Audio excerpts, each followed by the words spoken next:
What's up, fellow internet denizens? Happy Spooptember. Vampires are real, and they are everywhere. Before you grab your stakes and pitchforks, though, think about it. Mosquitoes, fleas, bedbugs, all of them are bloodsuckers. There are so many organisms out there that drink the blood of other creatures that it's kind of awesome. Today I will be talking about some of them, and ranking them based on my arbitrary criteria. My ranking for these creatures will be as follows. The Council, it counts, Stake, Molgoth, and Prey, for everything that doesn't qualify but still showed up in my searches. Now let's explore. Crabs are adorable. I know they're pinchy and probably ate Amelia Earhart, but that doesn't make them any less cute. Have you seen fiddler crabs doing their silly little dance? They're so endearing. The vampire crab is an especially cute little purple fella who lives in Indonesia. He prefers land over water. Unfortunately, I could find nothing about him drinking blood or showing fangs or swishing a cloak. I think he was just named because of his dramatic coloration. This screams Molgoth to me. I'm sorry, little guy. Now, mosquitoes are one of the most reprehensible creatures on this planet, aside from maybe the guy who invented forever chemicals. In fact, if the worst of these bloodsuckers died out, we would have up to 500,000 less human deaths a year. The majority of mosquitoes do not attack humans and are essential food for frogs and insects. The thing is, the ones that do attack humans cause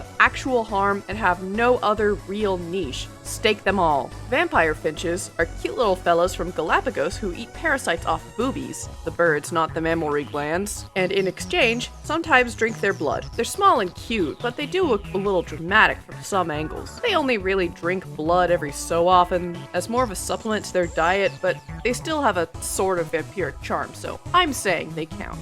In the dark jungles of Borneo, there lurks a fuzzy terror that eats deer organs, or so we thought. The Dayak people claimed that the tufted ground squirrel, or the vampire squirrel, kills deer and chickens and eats all their vital organs. In 2020, however, scientists discovered that this fanged fellow was framed. There is no evidence that they eat any meat whatsoever. The fangs are used to crack nuts. He's more of an 11-year-old Molgoth than a vampire. If you want a squirrel that's actually menacing, look no further than the California ground squirrel. Those things are insane. Leeches are actually kind of awesome. For those of you who have never picked up rocks in your local creek before, leeches are a worm that sucks blood. They were commonly used in medieval medicine and are still used to this day to help patients with inflammation and certain types of arthritis. The word leech actually comes from the Proto-West Germanic word laki, meaning physician. Also, leeches can detect weather changes. Some of the first barometers contained them. I'd say leeches are on the council. Vampire squids are not squids. They are their own family that is separate from squids and octopods. Though they're slightly closer to octopods than squids, it's actually pretty interesting. They have big sparkly eyes and these giant red mantles that they could spread into a cool looking cloak. Vampire squids are detrivores, eating marine snow or flakes of dead stuff that fall into the abyss. Despite not sucking blood, I'd say they're cool enough and have enough appetite for the dead that they count.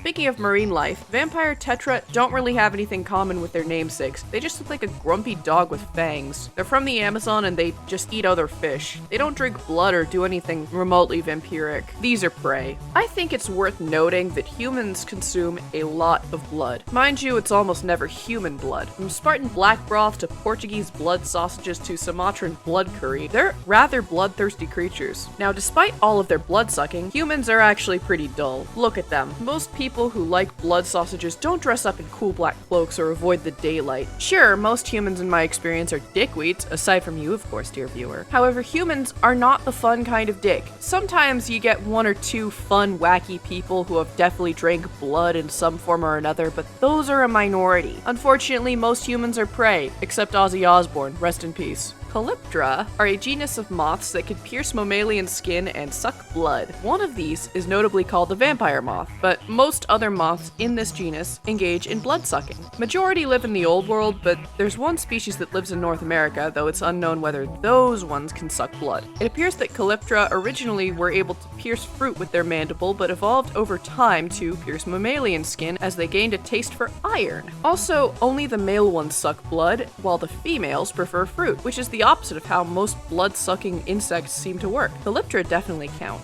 I do not like orchids. They are pretentious, they don't smell like anything, and they kind of just exist for upper middle class moms to put on their windowsill for 2 weeks while they forget about them. Dracula Vampira orchids exist. They're just Ecuadorian orchids but darker with an odd-shaped anther. Good for them, but they're about as intimidating as your average Molgoth.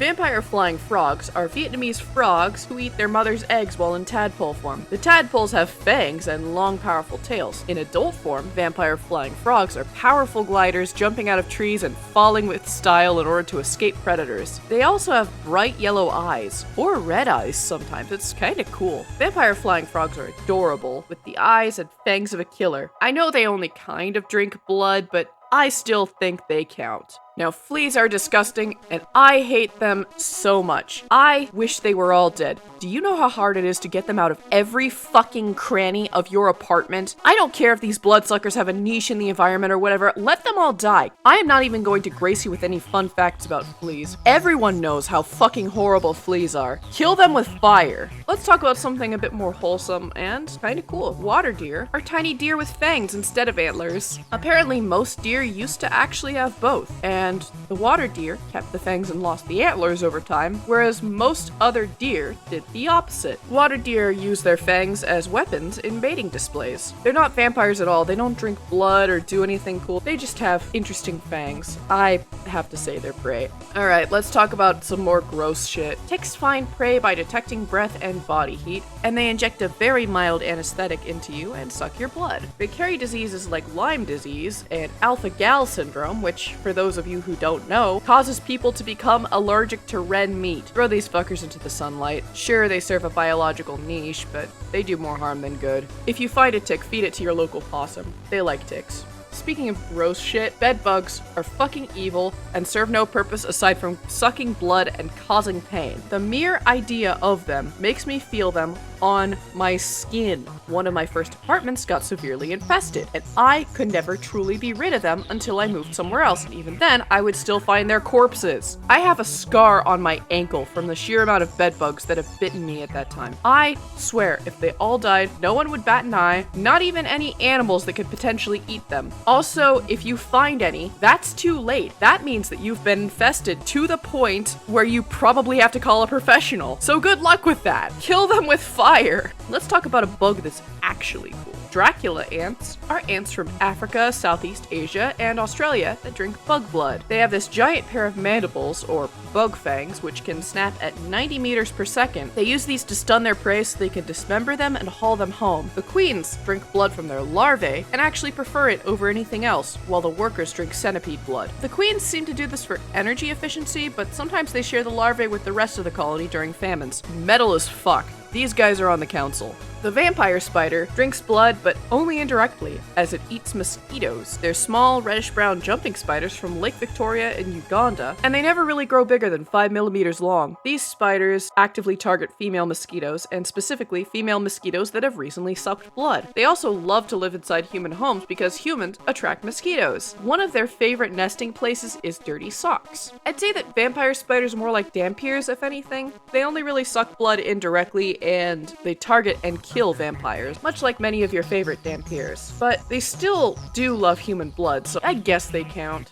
And last but certainly not least, vampire bats live throughout Central and South America. They land on large animals like cows, deer, and tapirs, and they lap blood from their wounds. Interestingly, the vampire bat's incisors are sharp, making their teeth more like a mouse than a vampire. Their saliva has an anticoagulant called draculin, which is even used in some blood thinners and drugs that prevent strokes. They're more agile on the ground than other bats, and they have a sophisticated social structure revolving around cleaning each other. They live in old wells, abandoned mines, rotten trees, and caves in groups of up to 10,000 individuals. Vampire bats have inspired so much lore, from Kamasotes to modern-day vampires, especially those that can turn into bats. Sure, they don't feed on humans, but these critters evolved to feed on blood and rely almost solely on it. What differentiates them from your average bloodsuckers is the charisma. They're fluffy, they're sociable, and they're well-groomed. I think vampire bats are easily council material. Those were all the real vampires I could find, and some non-vampires that kind of just snuck into the list. I'm going to do a video on vampire hysteria in the near future, but I've decided to keep that separate for obvious reasons. I'm also working on a video about werewolves, so look forward to that soon. Did I miss any animals? Let me know in the comments below. I've been Alien Daydreamer, and I am out. Bye!